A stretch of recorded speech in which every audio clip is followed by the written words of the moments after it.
చూడండి, ఇవి పెద్దవి 4 అంగుళాలు అన్నమాట. 2 పక్కల స్క్వేరు, చిన్నవి ఏమో 2.5. ఇది ఒక కలర్ చూసారా, ఇది సమోసాలాగా మడుపుకొని జాయిన్ చేసేసుకుందాము. ముందు విడిపోకుండా కుట్టేసుకోవాలన్నమాట. ఇది ఆ చిన్న 2 ముక్కలు కూడా ఒక మడత, ఇంకో మడత, 2 మడతలు వేసేసుకుని కుట్టేసుకోవాలి. ఇలాగా చూడండి. కుట్టుకున్న తర్వాత ఆ చిన్నవి ఆ క్లాత్ మీద పెట్టేసుకుని ఇలాగా మడిపేసుకొని కుట్టేసుకోవాలి. ఇవి కూడా జాయింట్ చేసేసుకోవాలి.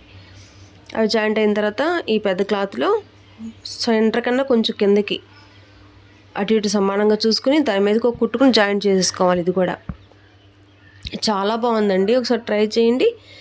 తర్వాత మడుపుకుందాము. మడుపుకొని ఇవి కూడా ఊడిపోకుండా కలిపి కుట్టేసుకోవాలి. ఓపెన్ చేసుకుంటే ఇలా 2 ఓపెన్లు కూడా విడిపోకుండా కుట్టేస్తానండి. కుట్టేసినాక దీనికి లేసేసాను. మధ్యన థ్రెడ్ పెట్టుకుని తిప్పేసుకుంటే చాలా అందంగా ఉంటుంది అన్నమాట.